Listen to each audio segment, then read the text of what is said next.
Everyone, आज के video में question number 46 onward achiever section 3 marks का एक question. Let's get started.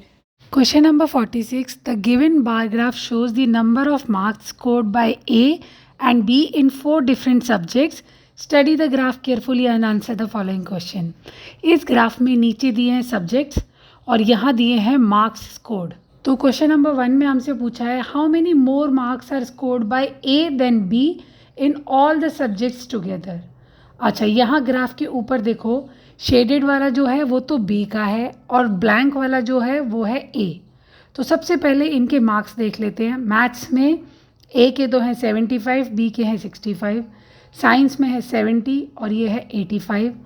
English में है ए के तो 60 और बी के 55 और हिंदी में ये जा रहा है 90 पे और ये वाला आ रहा है 65 पे. तो अब हम टोटल मार्क्स स्कोर्ड बाय ए निकाल सकते हैं. 75, 70, 60, 90. सो 75 प्लस 70 प्लस 60 प्लस 90 ये आया 295. अब बी के जो टोटल थे वो है 65, 85, 55, 65. तो कर दो 65 प्लस 85 प्लस 55 प्लस 65, ये आया 270. हमको बताना था कितने मार्क्स ए के ज़्यादा आए हैं. तो 295 माइनस 270, 25 मार्क्स ए के ज़्यादा आए हैं. तो ऑप्शन 1 का आंसर तो आ गया 25. Option 2, what is the fraction of marks scored by A in science and Hindi together to the marks scored by B in English and maths together. Okay, तो A का तो हमको बताना है साइंस और हिंदी.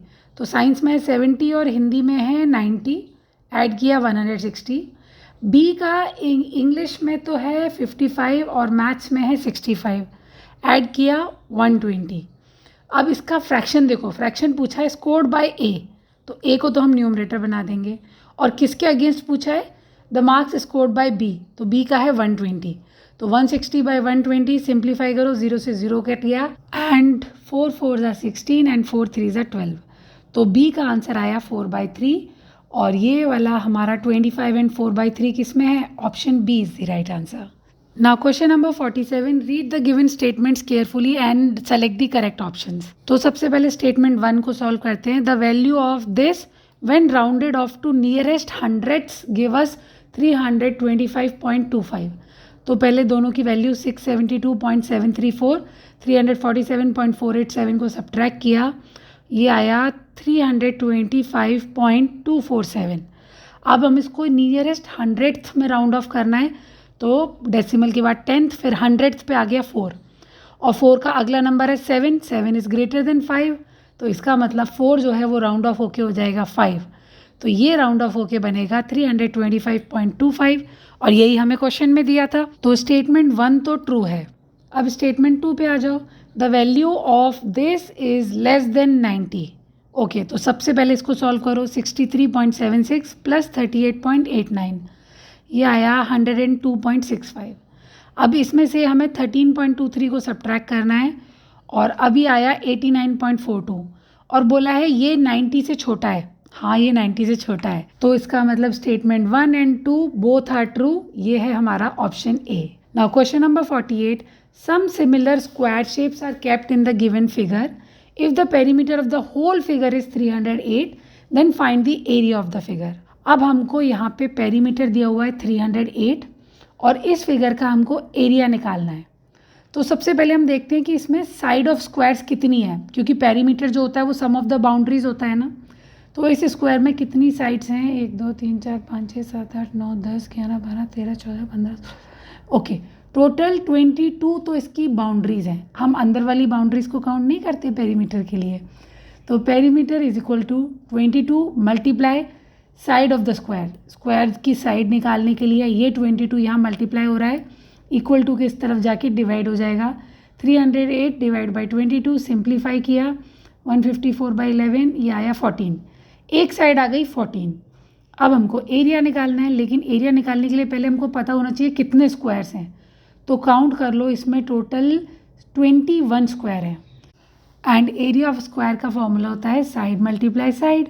तो यहाँ पे हो गया 14 मल्टीप्लाई 14 और ऐसे 21 स्क्वायर हैं तो इसमें 21 का मल्टीप्लाई और कर देंगे. तो आंसर आ जाएगा 4116 square centimetre, which is option B. Now question number 49. Fill in the blanks and select the correct option. सबसे पहले बोला है least common multiple of 24 and 45 is, तो पहले 24 के फैक्टर्स निकाल लो, 2 टाइम्स 2 टाइम्स 2 टाइम्स 3, 45, 3 3 9, 9 5 45। अब एलसीएम निकालने के लिए इसके सारे फैक्टर्स और इसके सारे फैक्टर्स का मल्टीप्लाई कर दो। 3 कॉमन है तो एक 3 कम हो जाएगा, ये आया 360, तो P की वैल्यू आ गई 360। अब ऑप्शन 2 पे आ जाओ, the value of this minus this is Q। Okay, तो सबसे पहले MXCVII इसको नंबर में कन्वर्ट करो, M हो गया 1000, XC हो गया 90 और ये हो गया 8, तो ये हो गया 1098। अब CDXLIX, CD हो गया 400, XL हो गया 40 एंड IX हो गया 9, तो 449। 1098 में से 449 सब्ट्रैक्ट किया 649 और ये हो गई Q की वैल्यू। थर्ड में बोला है R must be added in 4,65,893 to get 1 million, तो पहले 1 मिलियन लिखा, इसमें से 465,893 को सब्ट्रैक्ट कर देंगे तो हमारी R की वैल्यू निकल के आ गई 5,34,107। अब ये तीनों आंसर्स किस में आ रहे हैं? ऑप्शन डी में आ रहे हैं। D is the right answer. Now question number 50, यहाँ पे हमें इमेज दी है 5 orange is equal to 2 mangoes, तराजू में बराबर है। दूसरा दिया है 3 मैंगोज़ जो हैं वो 675 ग्राम के इक्वल है, तो वेट हमें एक ऑरेंज का निकाल के बताना है। तो सबसे पहले 3 मैंगो 675 ग्राम, यहाँ से एक मैंगो का वेट आ गया 675 डिवाइड बाई 3 225 ग्राम। अब इक्वेशन पहली वाली पे आ जाओ, 5 orange is equal to 2 mangoes, तो 5 orange is equal to 2 multiply 225 जो मैंगो का वेट था। 5 ऑरेंज का वेट हो गया 450 ग्राम, एक ऑरेंज का वेट हो जाएगा 450 डिवाइड बाई 5 90 ग्राम्स। तो हमारा ये वाला सैम्पल पेपर कंप्लीट हो गया है। आई होप आपको वीडियो पसंद आया होगा। Subscribe for more. Bye bye.